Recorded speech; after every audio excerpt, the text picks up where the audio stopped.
हर हर महादेव। नमस्कार दोस्तों, कैसे हो आप सभी। स्वागत है आपका एक और नई वीडियो में।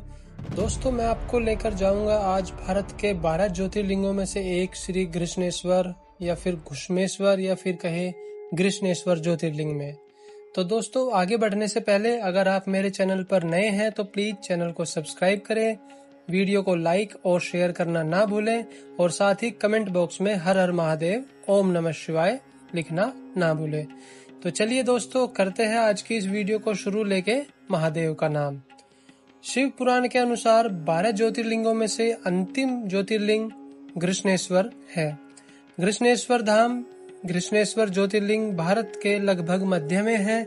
यह ज्योतिर्लिंग महाराष्ट्र राज्य के औरंगाबाद, जिसे अब छत्रपति संभाजी नगर कहते हैं, जिले के वेरुल गांव में स्थित है, जो कि औरंगाबाद से लगभग 30 किलोमीटर की दूरी पर है। अगर मैं बात करूं महाराष्ट्र के मुख्य शहरों से इसकी दूरी की, तो मुंबई से इसकी दूरी लगभग 320 किलोमीटर है, पुणे से 250 किलोमीटर है और नासिक से लगभग 170 किलोमीटर है। तो अगर आप गृष्णेश्वर ज्योतिर्लिंग ट्रेन से आना चाहते हैं तो इसके लिए मैं बताना चाहूंगा आपको कि आप जो है सीधा औरंगाबाद तक के लिए जो ट्रेन है वो आपको मिल जाएगी। भारत के किसी भी रेलवे स्टेशन से आपको औरंगाबाद महाराष्ट्र के लिए ट्रेन मिल जाती है। फिर वहां से आप जो है गृष्णेश्वर ज्योतिर्लिंग के लिए जो बस है और टैक्सी है उसके द्वारा आप गृष्णेश्वर ज्योतिर्लिंग पहुंच सकते हैं। अगर बात करें फ्लाइट की, तो फ्लाइट के द्वारा भी आप जो है सीधा औरंगाबाद आ सकते हैं, क्योंकि औरंगाबाद में ही जो है हवाई अड्डा है। तो वहां से भी आप फिर बस या टैक्सी में गृष्णेश्वर ज्योतिर्लिंग पहुंच सकते हैं। तो चलिए अब बात करते हैं कि हम कहां पर ठहर सकते हैं या फिर वहां पे ठहरने की क्या व्यवस्था है। तो गृष्णेश्वर ज्योतिर्लिंग में जो है होम स्टे और जो भक्त निवास है वहां पर आपको ठहरने के लिए काफी और ज्यादा ऑप्शन मिल जाते हैं, क्योंकि पास में ही है यहाँ की जो विश्व प्रसिद्ध एलोरा की गुफा। तो यहाँ पर आपको ठहरने खाने पीने के लिए बहुत सारे होटल और जो गेस्ट रूम है, गेस्ट हाउस है, वो आपको वहाँ पे मिल जाएंगे, जिनका किराया लगभग 1000 से 2000 और जो भक्त निवास है जो कि गृष्णेश्वर ज्योतिर्लिंग ट्रस्ट द्वारा चलाया जाता है, उसका किराया भी लगभग 200 से 500 रुपए तक रह सकता है। तो मंदिर के बाहर ही एक छोटा सा बाजार है जहां पर आपको प्योर वेज खाना मिल जाएगा। खाने की थाली है वो लगभग 80 रुपए से लेकर 150 रुपए तक आपको मिल जाएगी। तो गाइज, मैं अभी पहुंच गया हूँ गृष्णेश्वर मंदिर में। अभी मैं एक्चुअली पूरी शाम हो गई, अंधेरा हो गया तो जाने में।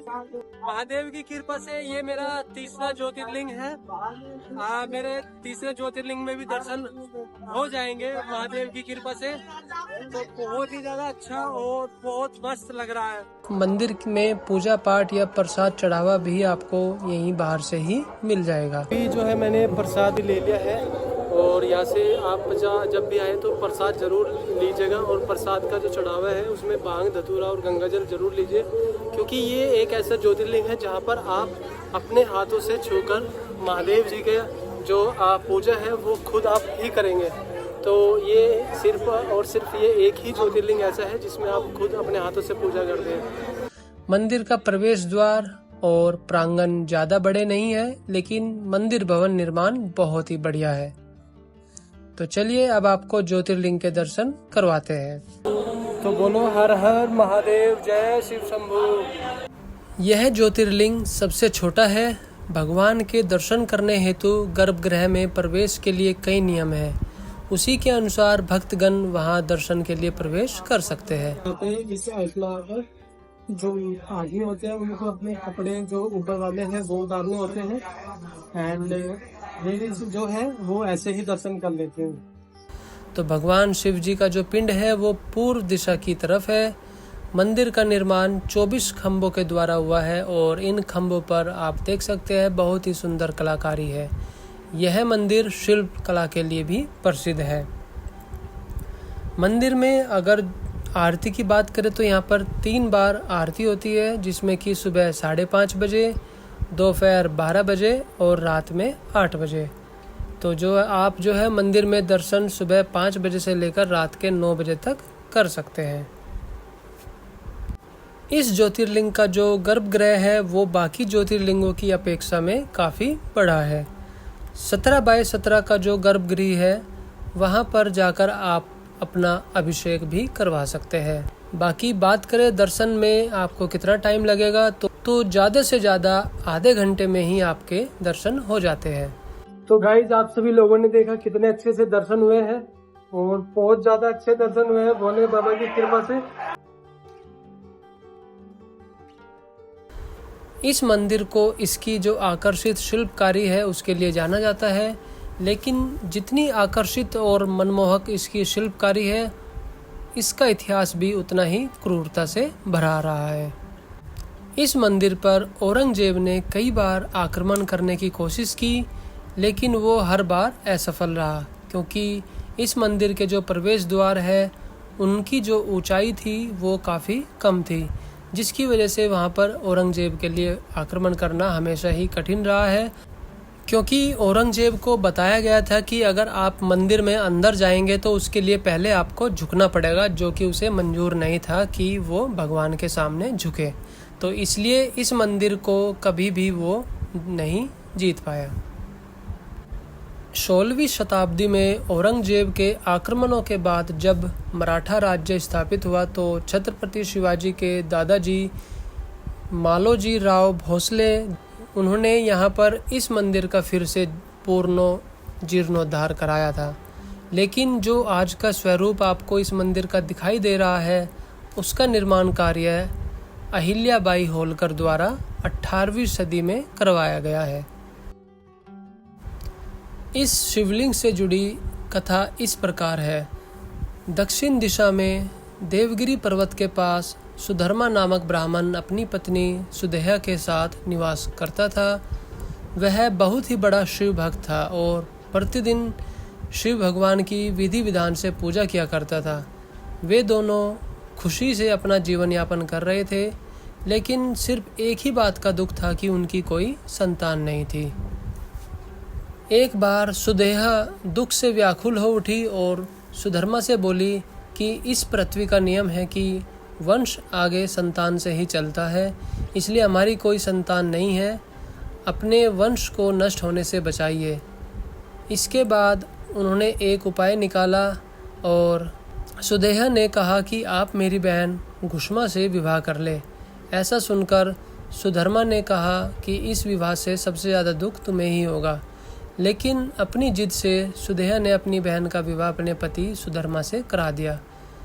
अपनी बड़ी बहन के कहे अनुसार घुष्मा 101 पार्थिव शिवलिंग बनाकर विधि विधान से भगवान शिव की पूजा की और उन शिवलिंग का जो विसर्जन है वो डेली तालाब में किया करती थी। तब शिवजी की कृपा से घुष्मा को एक पुत्र रत्न की प्राप्ति हुई। घुष्मा का सम्मान बढ़ता गया और सुदेहा के मन में अपनी छोटी बहन घुष्मा के लिए ईर्ष्या पैदा होने लगी। इस कारण से सुदेहा ने अपनी बहन घुष्मा के पुत्र को सोते हुए चाकू से उसकी हत्या कर दी और उसके अंगों को काटकर उसी तालाब में डाल दिया जहां घुष्मा पार्थिव लिंग का विसर्जन किया करती थी। अगले दिन पूजा पूर्ण होने पर घुष्मा शिवलिंग का विसर्जन करने उसी तालाब के पास गई। तब उसने देखा कि उसका पुत्र वहां खड़ा हुआ है और वह प्रसन्न हुई और भगवान की लीला को पहचान गई। तभी वहां एक ज्योति प्रकट हुई और उस ज्योति के रूप में साक्षात शिव भगवान प्रकट हुए और उन्होंने सुदेहा का अपराध बताया, जिस पर घुष्मा ने अपनी बहन को क्षमा करने के लिए भगवान से अनुरोध किया। तब भगवान शिव जी अति प्रसन्न हुए और उसको वर मांगने के लिए बोला। तब घुष्मा ने प्रसन्न मन से कहा कि हे प्रभु, अगर आप सच में मेरी भक्ति से प्रसन्न हुए हैं तो अपने भक्तों का कल्याण करने के लिए सदा के लिए यहीं विराजमान हो जाइए और उस लिंग की प्रसिद्धि मेरे नाम घुष्मेश्वर से ही सब जगह फैले। तब वहाँ शिव जी घुष्मेश्वर नाम से सदा के लिए स्थापित हो गए। तो यह धार्मिक स्थल वास्तव में एक ऐसा स्थान है जहां भक्तगण अपने संकटों को दूर करने के लिए आते हैं। यकीन मानिए दोस्तों, इस स्थान पर जाने के बाद ऐसा लगता है मानो कि शिव भगवान के साक्षात दर्शन हो गए। इसी मंदिर के पास श्री एकनाथ जी के गुरु श्री जनार्दन महाराज जी की भी समाधि है और पास में ही बौद्ध भिक्षुओं द्वारा निर्मित एलोरा की प्रसिद्ध गुफाएं इस मंदिर के निकट ही स्थित है। अब इसके बाद मैं आपको विश्व प्रसिद्ध धार्मिक सद्भावना का प्रतीक एलोरा गुफा के दर्शन कराऊंगा। तो दोस्तों, ज्योतिर्लिंग से एलोरा गुफा की दूरी वो लगभग आधा किलोमीटर से भी कम है।